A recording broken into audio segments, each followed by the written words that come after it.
All right. Analysis. The consequences of reducing the skill gap.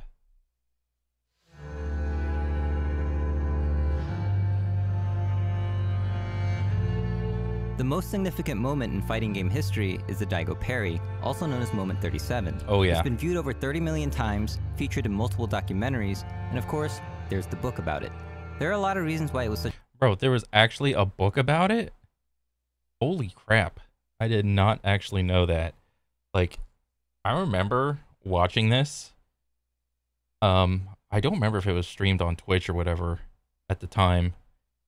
I mean, it kind of looks like it right here, but like when I saw this and it came out or whatever, I was playing Street Fighter 4. Like I wasn't like keen on the whole fighting game community and like what happens around it or whatever. Like not a lot of things were just like filmed or whatever, like tournaments.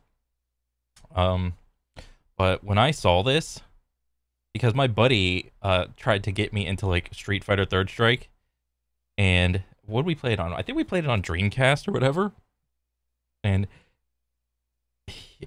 like my buddy was like really good at it, and he was like really good at like pairing and you know because he owned the game and I didn't.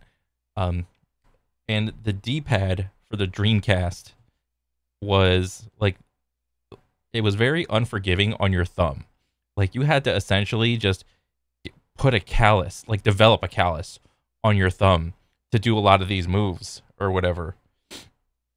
And like maybe an hour or two after playing this, it's like my thumb would be like so raw and it wouldn't blister, but like it was like it would be red. And if I like go to do like I don't know, a fireball move or a dragon uppercut, it would just hurt over the course of time. And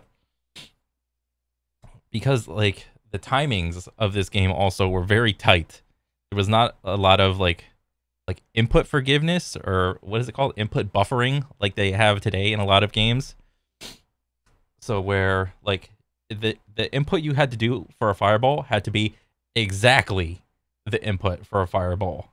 It wasn't like you could kind of mess it up and like put some extra ones, some extra diagonals, some forwards, maybe somehow a backward would get in there and the game would still understand what you were trying to do. But yeah, like I saw this clip and I was just awestruck that someone could actually like train to like parry like a move and execute it in a tournament. It was insane. Such a big deal, but at the core of it, it was simply because it took a lot of skill.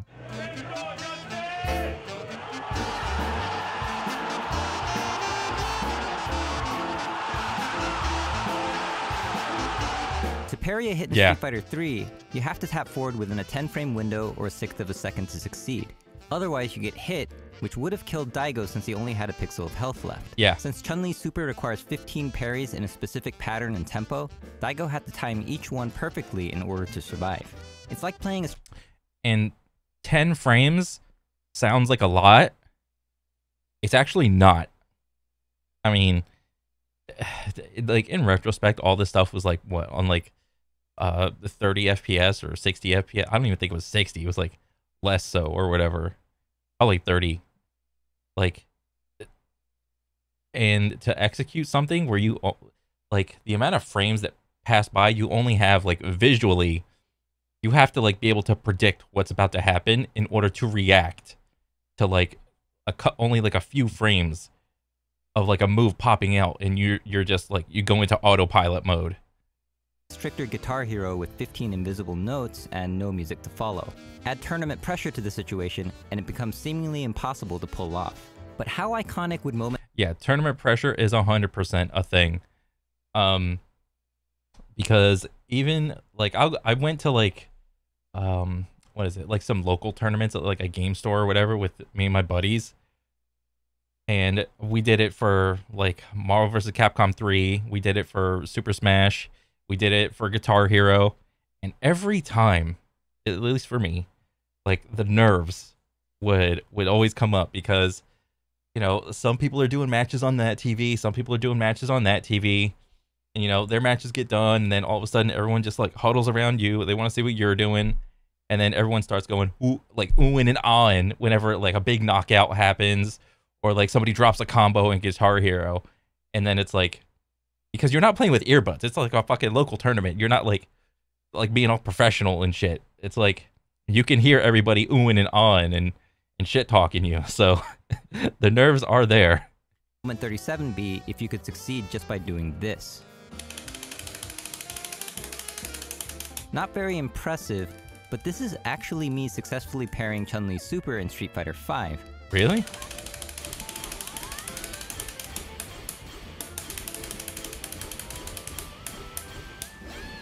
Needless to say, this game is really lenient with inputs. As a matter of fact, I can do the full parry by doing a merengue beat.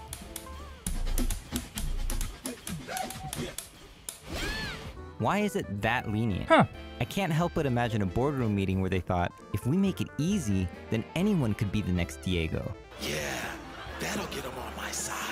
Oh my But god. the trend of easier games is not without its reasons. Competitive games are harder to get into because you can learn a game for hours and still know nothing about it. Gamers are older now with real jobs and real responsibilities. After a bad day at work, the last thing you want to do is work for your entertainment.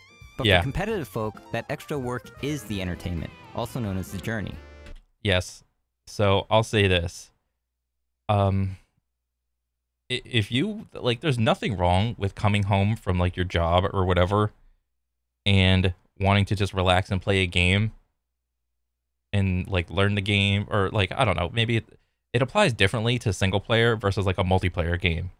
Like, if you're getting off of work and you jump on the ladder, like the ranked system of your game, expecting to just be good out of nowhere, and then you get your shit stomped, and then all of a sudden you're gonna cry about it, like that, like no one feels sorry for you if that's the mindset that you go in, and you're trying to get a bunch of reward with a very little amount of effort.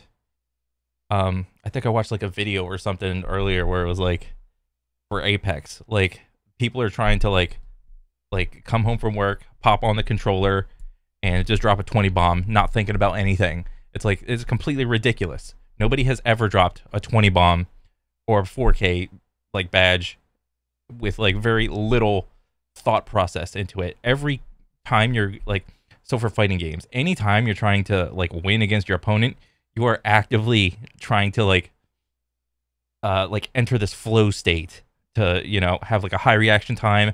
You know your combos, you know like how far the, you know, your mid-level combo is to travel and hit the wall, and then all of a sudden they're on the wall, then you got your wall combos and so on and so forth. Same thing with FPS. You know, you're trying to react, you're trying to flick on the target. You know, is it like a one-shot type game like CS or Val, and you just like flick and click on their head, or is it like a long time to kill game, like longer like Call of Duty or like Apex or something, and you have to actually like track your target and, you know, with their movements because the time to kill is so long. So this whole notion of trying to relax and not think about it and having this, you know, like a big benefit with zero effort, this is ridiculous. Gamers are spineless. This creates an extremely wide spectrum of skill levels. No, you're cheating. You're gonna learn! And depending on the game design, the skill gap will more or less reward those who have put more hours into the game or the game's predecessors. This has put game companies like Capcom, who have built loyal competitive fan bases, in a tough position. Appease the large pool of potential newcomers by lowering the skill gap, or be faithful to the smaller but more passionate competitive base by rewarding legacy skill and dedication. Okay, so there's two sides. Essentially, it's like, who do you cater to for your game? Do you cater to the hardcore, you know, top 90th percentile player base, or do you cater to like the bulk of your player base when it comes to, I don't know, gameplay and enjoyability for gameplay? Like, honestly, I think you can do both. It's just there is like a vocal minority that just likes to do this on Twitter and social media and complain about XYZ thing. That this isn't fair, that's not fair. But you never hear like the tippy top people complaining about a thing because they have put the time and effort in to overcome those challenges. And then when all of a sudden like a patch comes out and it like, you know, nerfs XYZ to, you know, reduce the skill ceiling to where everybody is like more close together for the sake of, I don't know, evenness or balance or something. You know, kind of the same way how like in Mario Kart you can never get like a crazy lead. Like it's so hard to like lap somebody in Mario Kart just because the further out like the number one player is, the more likely it is that like the last player is to like get a blue shell and just fuck your shit up. But that mechanic has been in Mario Kart forever, so nobody's really complaining. It's like, I don't know, I'm just ranting now. On top of this, you now have to entertain the spectators who might not even play the game, but then do it in a way that makes sponsors happy.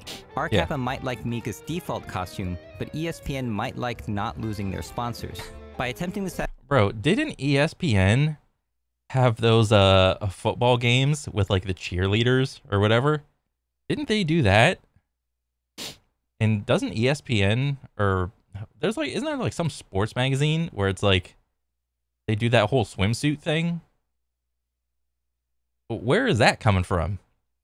That's like a silly argument, but whatever. And the whole easy to learn, hard to master thing, you know, a game can achieve both of these things. The best example is Super Smash Bros. Melee, or any Super Smash game in general. The games in general have been easy to learn, hard to master. You know, everybody enjoys Super Smash, and you want to be the biggest fish in your little pond of your friends and your friend group. And, you know, there's always going to be that little competition of like, oh, I can beat you. No, you can't, blah, blah, blah, so on and so forth. So, you know, you get your boys together and you just chill out and you just play Smash. And then, okay, there's the one friend that's really good. And then, okay, we've been playing all this stuff. Let's go to a local tournament. Okay, all of a sudden, the pond goes into a lake. All right, I got really good. Number one in the local tournament. All right, let's go to like another one. All right, let's go to that GameStop tournament. Let's go to another tournament. Let's go to another tournament. All right, and that's the progression of like somebody with a competitive mindset. But not everybody has a competitive mindset. Some people are just, you know, happy just chilling with their friends and just playing Smash, and that's fine. There's nothing wrong with that. Satisfy so many different groups, the game itself starts to get shaped by people who don't care about the game other than its potential return on investment, or people who think running out the clock with a life lead makes you a douchebag. There's nothing new about broadening the appeal of a game, but now it's gotten to the point where highly respected pro players are literally calling the developers of the game retarded. The guy who created the Boxer, or the concept of the Boxer, is retarded. That's what he said. So he can totally understand that, you know, their intention, Capcom's intention, but he cannot like accept their way. For him, like it's like elementary school students creating the patch. What's going on here? Gerald, what's happening? What's going on? To get to the root of the issue, let's start with the party game. Drinking games like beer pong can be explained in a few minutes, and it's not uncommon for people playing for the first time to win. Party games like these are characterized by easy-to-learn rules, no training requirement, and low stakes. In other words, less effort required.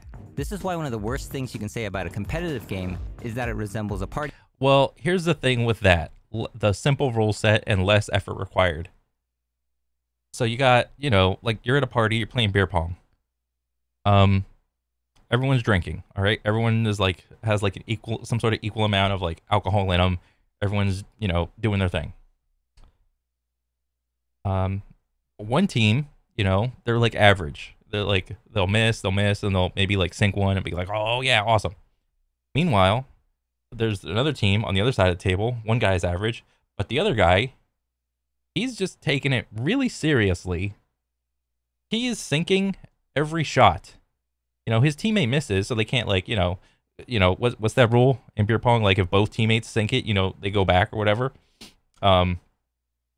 So, you know, there's that team. And, you know, there's the one guy who's just like trying as hard as he fucking can. He's like Steph Curry with the shit. He's like, he has like a perfect parabola lined up for every cup and he's just sinking them, just dunking, just bop, bop, bop, bop. All right. Why would you go ahead and say that that guy is putting in low effort? Like, he's not. He's like, if he's like a good player, but it's a party game, then that means he's taking it too seriously. He gets pegged as a too serious guy, and everyone else is like just chilling. Party game in some way. I stream Smash 4 when I want to have fun. Wow. More gauntlets there. Of course, Melee players have also heard their game referred to as a party game. And this is because the game was originally designed as one, according to its creator Masahiro Sakurai, but the community made it competitive by creating rules such as no items and banning certain stages in order to remove uncertainty in outcome. Yeah. No items, final destination, 3 stocks, what was it, like 10 minutes, 10-minute timer. Let's go. Also known as luck, according to Magic the Gathering creator Richard Garfield. It's hard to see who the better player is when everyone keeps getting killed by random NPCs or random items. Yeah. But luck is actually great for party games because they protect egos. Players can attribute their wins to skill, but blame chance on their losses. No need to accept that you suck, so everyone is happy. Until they get bored and make the game more interesting by raising the stakes. Yeah. When money, pride, or even just beers are on the line, rules are likely to be changed or added to reduce luck. True. Suddenly the ball has to be a certain size, and randomizers like dice get thrown out. Even chess, which is regarded as the ultimate example of skill-based gaming, used to be played with dice in one of its earliest forms known as Chadaraji. In earlier Street Fighter games, the amount of stun your attacks did was random within a certain range, and sometimes you'd get dizzy in a very few hits. In later games, however, attacks do a fixed amount of stun, reducing the luck factor. I did not know that. Competitive players generally accept these kinds of changes. But what happens when you take a matured competitive franchise and add uncertainty in outcome? Ooh. It's very difficult to add luck to an existing game, and that's because the existing audience likes the way they're rewarded, right? The good players are getting a lot of accolades, and adding luck is going to reduce them. When you lower the skill gap, the better player is simply going to lose more often, and games like Street Fighter V were made with this in mind. This isn't just a conspiracy theory, because Capcom never kept it a secret. The idea that Lupe Fiasco won, and he beat Daigo, what do you think a moment like that means to a larger audience outside of the FGC, if at all? I think it just speaks to the accessibility of Street Fighter V, you know? I mean, it just shows that anyone could really become a champion in this game if they tried. Oh, dang. So what did they do to the game to achieve this? How did the sausage of Street Fighter V get made? Whoever had the idea to design this game, okay, to be shitty like this, was like, okay, well, we have to create a Street Fighter because we're gonna promote it on esports, but we have to create a game that would close in the gap. Yeah. Versus the... Because you need to close the gap because you need to get new players interested in the game. Guys who's been playing Street Fighter for 10 to 20 years versus somebody who just picked up a controller. These changes cause more upsets and unpredictable matches. At least in like the fighting game community, there's no like aim assist to take over or whatever. Yeah, they got the hitbox or whatever, and there's that whole like you can hold forward and backward at the same time whenever you're on defense. This is dependent on like some game or whatever, whether or not they allow it. But you know, at least it's equal in fighting games. Which might be exciting for spectators and newcomers, but gives near heart attacks to even the most consistent pros. Taking Fudo to the last round. Dang. Definitely give some heart attack. But a game designed to cater towards newcomers and spectators comes with a price. With Street Fighter V's simpler and more lenient combo execution, intermediate players are now able to perform any combo with little to no effort, even the deadliest ones. This lowers combo variety and ultimately hurts the ability of the players to express themselves. Even I was trying to play like a really special or try to have like my signature technique with my character. This is not going to happen in this game. Okay. Because all the combo, anyone can do it. Saddest of all, the skills of combo masters. I didn't know the pros did not like Street Fighter V or whatever. I did not know that because it's more simple and to do links and shit. Masters like Sakonoko are trivialized because anyone can do the same combos that he does. In addition to max damage combos being easier, the game unapologetically made defensive options terrible, and they're getting worse. you're trying to prevent something from happening, but you're so limited in defensive options. I definitely feel like there needs to be some kind of defensive option in the game. I obviously like Season 1 more because there was a little bit more defensive options. Okay. So Season 2 is obviously more towards aggression and just more excitement for people to watch. The end result is volatility. Well, thankfully, Project L is coming out, that whole League of Legends fighter. So we'll see what happens with that. You see all these comeback videos every single day, where that's the norm. Comebacks don't matter anymore. They're not impressive anymore. No. A comeback is likely now. I get that defensive play is bad for spectators, but even Guilty Gear Xrd, a game that actually empties your resources for playing too defensively, has rich defensive options like Faultless Defense that rewards good resource management, and Instant Block which rewards precise timing. Alongside volatile gameplay, the drastic balance changes have put pro players in a guessing game called Who Does Capcom Like? They didn't really want the game to be balanced, I don't think. I think they just wanted to shuffle who you see on screen and make it exciting. But on top of everything, Street Fighter V also has the high input lag, which I've already made a whole video about. And while they've shaved off about 1.5 frames of lag since then, average input lag at 60 Hz monitor is 6.2 frames. What the hell? That's crazy.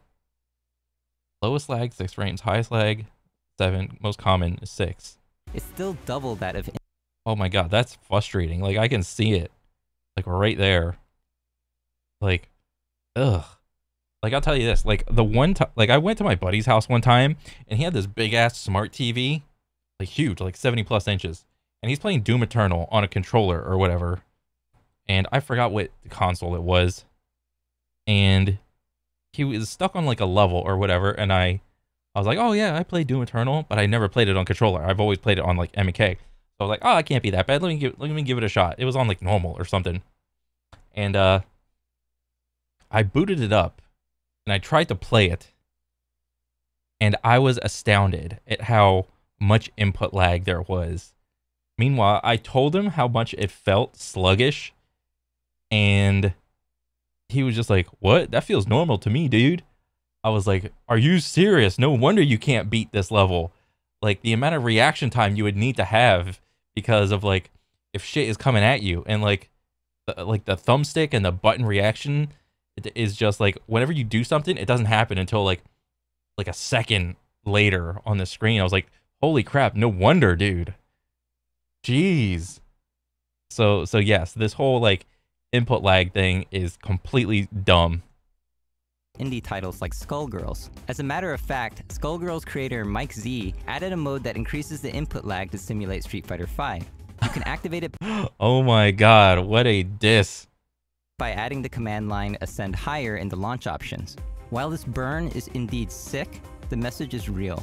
Input lag decreases your control over your character and necessarily rewards prediction over reactions, which creates more uncertainty in outcome. You have to play with the lag. You have to play with the lag. You do, right. Because if you let it dictate too much of your gameplay, like if you're trying to react with punish stuff too much, you're gonna get screwed. But you might be thinking, if Street Fighter V is so random, then why do we still see players who do well consistently? It's for the same reason why we see consistency in professional poker. Players like Daniel Negreanu have won 6 World Series of Poker bracelets and over $30 million in prize money despite playing a game that's literally gambling. Oh, he kicked the table. Richard Garfield points out that luck and skill are not mutually exclusive, which means games can require high luck and high skill, low luck and high skill, high luck and low skill, and low luck and low skill. The ones who like high-level competitive play want Street Fighter to go this way, but the ones who want upsets and blow-ups want it to go this way. Yeah. When it goes too far in one direction, it won't feel like the same franchise anymore. Oh, this Street Fighter is totally not a Street Fighter game. This is like Marvel with lag. But fans of the series will dispute what makes a real Street Fighter game because people have different tastes. Is it about footsies, zoning, execution, tech, reads? There's no definite answer because there's no official Street Fighter constitution that defines the franchise in terms of gameplay. This is why Moment 37, and others like it, is so important to the fighting game community. Moments like these act as articles to an unwritten constitution that define what makes a franchise meaningful to us. The excitement you hear in this video isn't just because there was a comeback. It's because the comeback looked impossible. Making it easy so anyone could be the next Diego profoundly misunderstands what makes Street Fighter exciting Diego. and makes the players profoundly sad. Profound sadness. And this isn't just Street Fighter. We also saw this when Metal Gear cynically turned into a survival horror game and when Call of Duty went sci-fi. The thing is, these could all be great games if they were made for... Really? Was that the reason? Was the whole vibe of Call of Duty going like sci-fi? Was that why it was bad? Because people don't like spaceships? Or was it just because Call of Duty people don't like spaceships? For a different franchise. Followers of this channel know I loved Rising Thunder, but I would never want one-button Shoryukens in Street Fighter. Competitive games are becoming lifestyle games with many years of support. We spend so much of our lives playing, watching, streaming, and traveling to tournaments, which is why communication from the developers is more important than ever before. I really don't think Capcom is going to change anything. They do what they feel is right for the game. What they feel is right for a game. It's their game, obviously. Yeah. If you're a competitive player, you just have to accept it, I guess. This makes me wonder, why can't companies work with the players to make the game that suits their communities if they're in it for the long haul? And okay, so what do you mean by work with the players? If you're talking, like, this could mean multiple things, like work with the players. Like, so like, who is more likely to speak up and give feedback? The hardcore player, you know, and in your own mind, you can, you know, ration that out, you know, to like some level or whatever. But the casual player will probably not speak up because they're just a casual, most likely. I mean, that's what my mindset was, like back in the day. Like, it was like forever until I started, like, you know, talking online and like posting random apps, like thoughts about like games and whatever. Like, I thought this was good or this was bad. It wasn't until like recently, if anything. So the hardcore player will always look out for their own best interest first. Does the casual player want to get up to like a hardcore level? Who's to say? Are they fine with just being a casual player, or do they want to go up? You know, that's here nor there. But the hardcore player is going to be more likely to speak up. The pro player is going to be more likely to speak up, and they will always give feedback that benefits them the most. Like, and for the most part, that's going to be like high skill, low luck type things. And I don't just mean some out-of-touch ideas of what you think they might like. I mean actually listening to what the most invested players want and making a game they'll be excited to share with. Yeah, so this whole please lower the input lag. This is going to benefit pro players more, or, you know, not pro players, but hardcore players more, and casual players less, because it's going to be perceived as less randomy or whatever with the whole input lag and whatever. But honestly, like, if it was like, in my own opinion, get all the fucking input lag out. Nobody wants to play a sluggish ass fighter game. Like, the pro players can feel it and the normal people can feel it. It's like, I hit the button and the move doesn't come out until way later. So it leaves like this whole feeling of like random, I'm going to get a random hit sometime and then I can capitalize on it. So I don't know. That's just my 2 cents. Everyone around them. Maybe this sounds naive or like a road to financial disaster, but one developer who was instrumental in reviving the fighting game genre doesn't think so. In my view, the most exciting new development doesn't really come from a technology. It comes from a shift in the way we think about the games themselves. True. It's a new way of looking at the passion that players bring to the game and the efforts to align your interests as a developer as closely as possible with your players, and basically to understand you're in it together. The key to his model is this: developer with player-aligned interest. But what does that mean? The history of esports, in my view, is the history of players trying to escape the gravity of a constantly changing landscape and attain a stable competitive. Yeah, people play video games so they don't have to worry about their real life bullshit. Orbit to find regularity that rewards our skills and yeah, same reason why I go to the gym. You know, it's like I don't have to worry about real life for a little bit and I can just go do whatever I want. financial backing to produce a stable world of competition. While I like the sound of that, is a stable competitive orbit something spectators want to see? Do they want to see upsets, or do they want to see like who's the best? They don't care. Because here's the thing. They don't care who's the best? No, because they're finicky. They don't They're okay. So he's asking a question of should they care who's the best, yes or no? And he's saying for the most part, players don't care about who's the best. So like this is gonna probably come down to how many people play your game and how popular the game is. So if you take something like football or baseball or any like big sport like boxing or MMA or something, because the sport is so accessible and everybody knows about the sport, people want to know who's the best at the sport. All right. Video games are a niche of a niche. All right. You know, a lot of video games, you can just look on the Steam charts and see the concurrent player base. Sometimes it'll be 50K, 100K, 200K. But what if there was a Steam chart for actual like NFL football? What if there was a Steam chart for actual base, like what the fuck is baseball? The baseball league, whatever baseball league is, or the NBA, the MLB, Major League Baseball. Yeah, that's the one. What if you could actually see the concurrent, I don't know, not even watchers or not even like player base, you know, because, you know, it's just, the league, but how many people watch, you know, those aren't public numbers.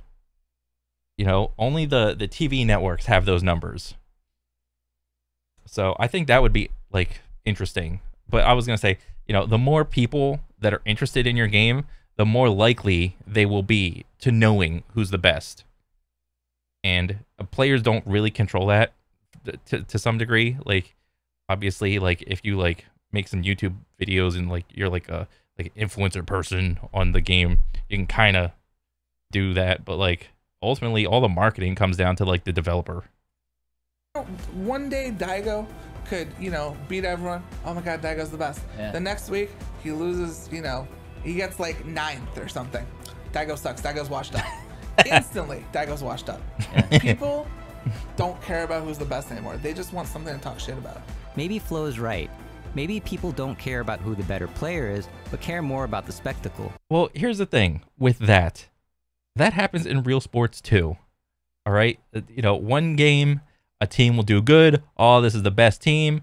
They verse another team that's like mid-tier or low tier. They lose to that team. Oh, what the heck happened? This was a major upset. What? This team is washed now. Okay, so the whole shit talking thing, this happens in real sports too. If true, the model might look like this. But notice how the focus on player and competition is gone, and how player passion is replaced by sponsor interest. Yeah. Why? Because I imagine players would have a hard time being passionate about being made a spectacle. Just a guess. I'm not going to pretend to know which model will be most financially successful, but is it that not worth it to make a game enjoyable for its most dedicated players? Let me know in the comments what competitive games you play, and what you think about the direction they're taking it. This was Gerald from Core Gaming. Thanks for watching, and shoutouts to Born Free's channel for his S-tier interviews, the consoles for their sick Ibuki-themed cover, and the talented Richard Suwano for the new jury artwork in the channel banner. See you next video. Nice.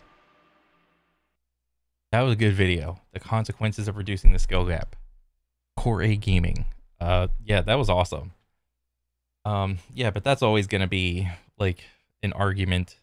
Do you want high skill, low luck, or low luck, high or high luck, low skill, so on and so forth. And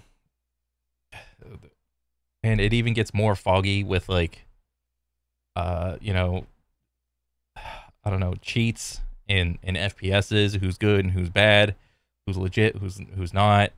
At least fighting games. I mean, you could even, there's cheats in fighting games, so I can't even say that. It's been forever since I played like a fighting game or whatever, but I don't know.